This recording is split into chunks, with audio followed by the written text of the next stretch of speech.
उत्तर प्रदेश में अपराधियों के लिए, दंगाइयों के लिए, माफियाओं के लिए कोई जगह नहीं है। वो जो धर्मांतरण का खेल करवा रहा था, ठीक वैसा ही मामला सामने आया है। अगर कानून का राज ना होता तो फिर उत्तर प्रदेश में क्या हो रहा? क्या ये घटनाएं 2017 से पहले सामने आती? योगी की पुलिस अपना काम कर रही है। सुरक्षा में खतरा पैदा करोगे, अगले चौराहे पर यमराज इंतजार कर रहा होगा। सुरक्षा में खतरा पैदा करोगे तो दूसरे चौराहे पे यमराज इंतजार कर रहा होगा। उत्तर प्रदेश में कानून का राज है, ये पूरे देश में एक नजीर बना है। आज उत्तर प्रदेश की कानून व्यवस्था देश के अंदर एक नजीर बनी है।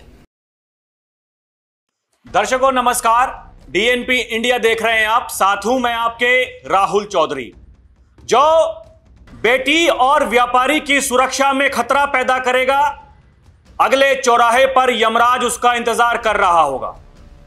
आज उत्तर प्रदेश में कानून का राज है और यह पूरे देश में एक नजीर बना है। यह कहना है उत्तर प्रदेश के मुख्यमंत्री योगी आदित्यनाथ का। योगी आदित्यनाथ यह कहते हैं उत्तर प्रदेश में अपराधियों के लिए, दंगाइयों के लिए, माफियाओं के लिए कोई जगह नहीं है और उसका खात्मा किया है इसी कानून के राज ने। यह कानून का राज 2017 के बाद में जो स्थापित हुआ है। अब दर्शकों, चौराहे पर जो यमराज मिलता है, वो जो बाबा का यमराज है, वो कोई और नहीं बल्कि बाबा की पुलिस है। और अक्सर हम ये देखते हैं कि जब भी कोई ऐसी घटना सामने आती है जहां अपराधी कोई दुस्साहस करते हैं अपराध करने का, तो उनके साथ में वही होता है जो होना चाहिए। योगी की पुलिस उनके साथ में वही करती है जो एक अपराधी के साथ में, एक दंगाई के साथ में, एक माफिया के साथ में होना चाहिए। और ऐसी ही एक घटना बरेली से सामने आई है। खबर क्या है दर्शकों, मैं आपको बताता हूं। ये देखिए, ये आसिफ और शोएब, ये किसी लड़की को लेकर के कमेंट कर रहे थे, भद्दे कमेंट कर रहे थे। ये देखिए, आसिफ और शोएब ने बरेली उर्स से बदायूं वापस जाते समय लड़की पर अश्लील कमेंट किए। मामला crime controller SSP Anurag Arya के संज्ञान में आया तो कप्तान साहब ने इस चौराहे पर लड़कियां छेड़ोगे तो अगले चौराहे पर ही इलाज कर दिया जाएगा की तर्ज पर दोनों का ढंग से इलाज कर दिया। दोनों हाथ पैर जोड़ के कह रहे हैं सब लड़कियां हमारी बहन हैं। ये देखिए, ये साफ साफ ही लिखा हुआ है दर्शकों। बरेली उर्स से लौटते वक्त लड़की पर अश्लील कमेंट करने वाले आसिफ और शोएब को एसएसपी अनुराग आर्य ने सबक सिखाया। अब दोनों हाथ जोड़कर कह रहे हैं सारी लड़कियां हमारी बहन हैं। इनका जो वीडियो है वो भी सोशल मीडिया पर वायरल हो रहा है। एक बार सुनिए ये क्या कह रहे हैं। साहब, हमसे गलती हो गई, हमें माफ कर दो। सभी बहनें हमारी बहनें हैं, हमें माफ कर दो। ऐसी गलती कभी नहीं करेंगे। साहब, हमसे बहुत बड़ी गलती हो गई, सारी लड़कियां हमारी बहनें हैं, आज के बाद ऐसी गलती कभी नहीं करेंगे। तो दर्शकों, वही तो योगी आदित्यनाथ कहते हैं। उन्होंने कहा कि मैंने बोला था अगर व्यापारी और बेटी की सुरक्षा में खतरा पैदा करोगे तो दूसरे चौराहे पर यमराज इंतजार कर रहा होगा। इसके अलावा वो ये भी कहते हैं, और ये एक बार नहीं, अलग अलग मंचों से कई बार योगी आदित्यनाथ ने यह कहा है कि सुशासन की पहली शर्त है कानून का राज। आज उत्तर प्रदेश की कानून व्यवस्था देश के अंदर एक नजीर बनी। सुनिए योगी आदित्यनाथ क्या कह रहे हैं। व्यापारी और बेटी की सुरक्षा में खतरा पैदा करोगे तो दूसरे चौराहे पे यमराज इंतजार कर रहा होगा। सुशासन की पहली शर्त है कानून का राज। आज उत्तर प्रदेश की कानून व्यवस्था देश के अंदर एक नजीर बनी है। और आज जब पुलिस कार्य कर रही है, अपनी फॉर्म में आकर के गुंडों को ठिकाना लगा रही है और सज्जनों को संरक्षण देकर के सम्मान दिला रही है।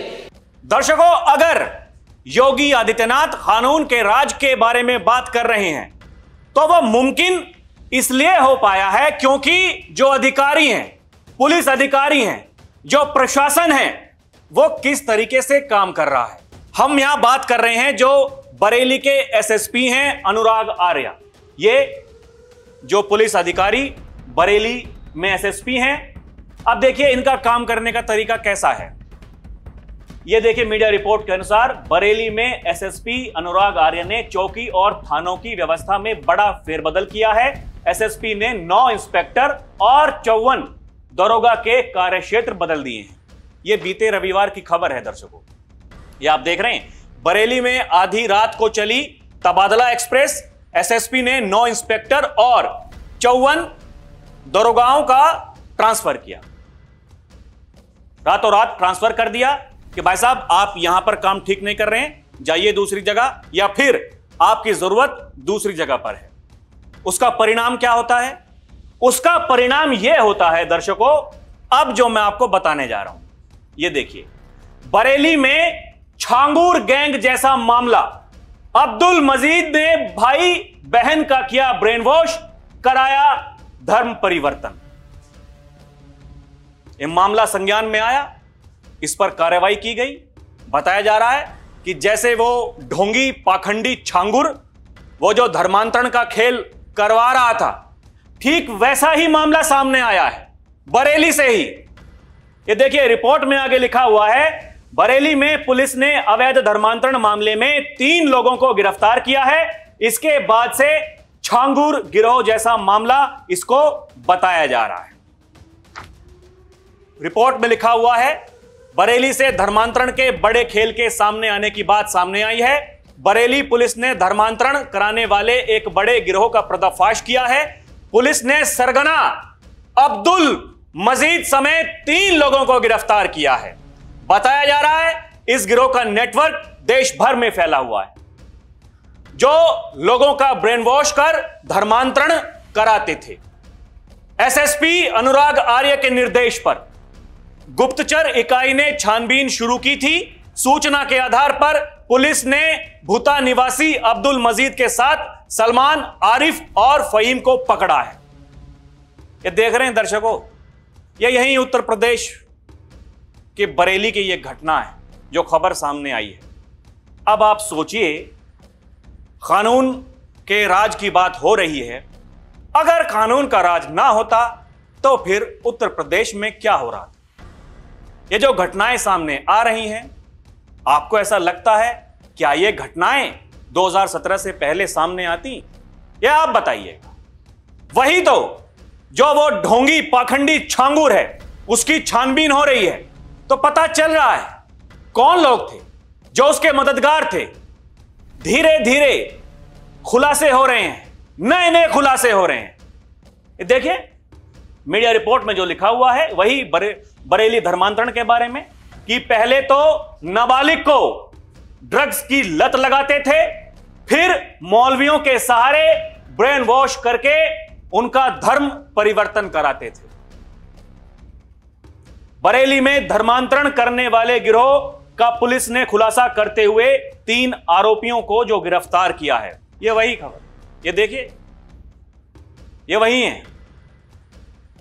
पुलिस का कहना है गिरोह के और भी सदस्य सामने आ सकते हैं और इसकी जड़ें दूर दराज तक फैली हुई हैं।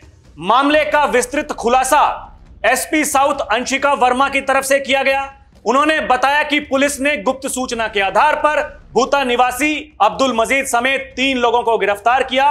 इसके बाद उनके जो दूसरे लिंक हैं उनकी जांच की जा रही है। बरेली के धर्मांतरण के इस पैटर्न ने बलरामपुर के छांगुर गिरोह के मामले से इसकी तुलना शुरू कर दी है। जलालुद्दीन उर्फ छांगुर इसी प्रकार वो ब्रेन वॉश करके धर्मांतरण कराता था।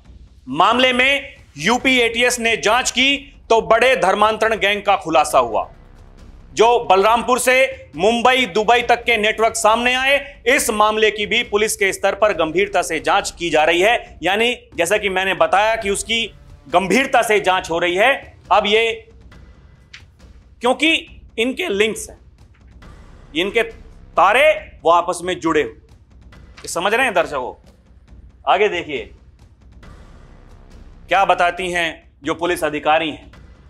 अलीगढ़ के प्रभात उपाध्याय को हामिद बनाने की तैयारी थी। बरेली के मदरसे में होने जा रहा था खतना। बरेली पुलिस ने जबरन धर्मांतरण करने वाले एक गिरोह का पर्दाफाश किया। पुलिस ने एक मदरसे से प्रभात उपाध्याय नामक एक दृष्टिबाधित, ये देख रहे हैं दर्शकों, दृष्टिबाधित व्यक्ति को बचाया है, जिसे हामिद बनाया जा रहा था। पुलिस ने गिरोह के 4 सदस्यों को गिरफ्तार किया है। आगे रिपोर्ट में लिखा हुआ है, एसपी अंशिका वर्मा ने बताया कि अलीगढ़ की रहने वाली अखिलेश कुमारी ने सूचना दी कि उसके दृष्टिबाधित पुत्र प्रभात उपाध्याय को 4 से 5 लोग लगातार शादी के लिए प्रलोभन दे रहे हैं और धर्मांतरण करने का दबाव डाल रहे हैं। जब उसने इसका विरोध किया तो जान से मारने की धमकी दे रहे हैं। इस मामले में भुता थाने में एफआईआर दर्ज की गई और जांच के दौरान भोजीपुरा थाना क्षेत्र के सैदपुर का रहने वाला मोहम्मद फहीम का नाम प्रकाश में आया। इन सबके नाम देखिए, इनके काम देखिए। इसके बाद अखिलेश कुमारी की निशानदेही पर पुलिस टीम जब फैजनगर गांव में मदरसे में पहुंची तो देखा कि 4 लोग सिर पर मुस्लिम टोपी लगाए हुए एक व्यक्ति को घेर कर बैठे हुए हैं। जब पुलिस वालों ने प्रभात कहकर पुकारा तो सामने एक व्यक्ति ने कहा कि मेरा नाम हामिद है। पूछताछ में पता चला कि वो प्रभात उपाध्याय है, जो अलीगढ़ के महुआ खेड़ा थाना क्षेत्र के इंद्रपुरी क्वासी का रहने वाला है। यहां उसके खतने की प्रक्रिया चल रही थी। यह प्रक्रिया चल रही थी। ये धर्मांतरण का जो खेल है वो सामने आया है। एसपी ने यह भी बताया कि पुलिस टीम ने घटनास्थल से प्रभात के पास से 10 पुस्तकें, 12 सीढ़ियां बरामद की हैं जो धर्म परिवर्तन के लिए प्रेरित करती हैं। इसके प्रमुख रूप से जाकिर नाइक की सीढ़ी है। इसके अलावा घटनास्थल से एक पासपोर्ट, कई आधार कार्ड, इस तरह की कई पुस्तकें, सीडी और 3 लोगों का धर्मांतरण सर्टिफिकेट भी बरामद किया है। उन्होंने बताया कि यह भी पता चला है कि ब्रिजपाल साहू नाम के व्यक्ति, जो कुछ वर्ष पहले उसको अब्दुल बनाया गया, इसी तरह ब्रिजपाल की बहन राजकुमारी का भी धर्म परिवर्तन कराकर आयशा बनाया गया, जबकि उनकी मां उषा रानी को अमीना बनाया गया। यह केस भी इस केस से लिंक हो रहे हैं। पूछताछ में यह भी पता चला है, एक नाबालिग लड़के को इन्होंने पहले ड्रग्स का आदी बनाया, फिर मौलवी से मिलवाया, उसका भी ये खतना कराने की फिराक में थे। पुलिस ने मामले में बरेली के फैजनगर थाना भुता के रहने वाले 35 साल के अब्दुल मजीद करेली, और जो वही नाम जो मैं आपको बता चुका हूं, यह कहानी पूरी वही है। और यह पर्दाफाश कैसे हो रहा है? क्योंकि प्रशासन अपना काम कर रहा है, योगी की पुलिस अपना काम कर रही है। कप्तान साहब जो ये हैं, अनुराग आर्य, ये अपना काम कर रहे हैं। इनकी भी एक वीडियो वायरल हो रही है दर्शकों, ये भी आप देखिए ये क्या कह रहे हैं। वो कह रहे हैं कि यदि कोई परेशान व्यक्ति थाने पर आकर ये कहता है मुझे बुखार है, तो ये हमारा कर्तव्य है हम उसको दवा दिलवाएं। ये हमारी ड्यूटी का हिस्सा नहीं है, पर ये हमारा नैतिक कर्तव्य है। यानी हमें अपनी ड्यूटी भी करनी है और जो हमारे नैतिक कर्तव्य हैं वो भी हमें करने हैं। यही कानून का राज है। और इसीलिए जो योगी आदित्यनाथ बात करते हैं कि हमने उत्तर प्रदेश में कानून का राज स्थापित किया है, योगी आदित्यनाथ ये कहते हैं कि ये पहले की सरकारें माफियाओं के सामने, दंगाइयों के सामने जो नाक रगड़ने वाली सरकारें थीं, कैसे कैसे नमूनों को उन्होंने पाल रखा था। लेकिन अब जो सरकार की जीरो टॉलरेंस पॉलिसी है, उसी के तहत काम किया जा रहा है और उसी का ये परिणाम है दर्शकों, उसी का ये प्रमाण है कि अब यहां जो ये घटनाएं सामने आ रही हैं, ये जो खुलासे हो रहे हैं, ये पर्दाफाश जो हो रहा है, यमराज जो योगी का यमराज, ये पुलिस को जो बताया जाता है, योगी आदित्यनाथ जो कहते हैं, बाबा जो कहते हैं कि अगर अपराध करोगे, सुरक्षा में खतरा पैदा करोगे, अगले चौराहे पर यमराज इंतजार कर रहा होगा। यमराज इंतजार करता है, ऑपरेशन लंगड़ा चलाया जाता है। लेकिन कानून व्यवस्था पर अभी भी लोग सवाल उठाते हैं। ये कहते हैं कि उत्तर प्रदेश में कुछ भी ठीक नहीं है। क्या ठीक नहीं है दर्शकों, ये आप तय कीजिएगा। अभी के लिए इतना ही। आप देखते रहें डीएनपी इंडिया, हर खबर भरोसे के साथ। नमस्कार, जय हिंद।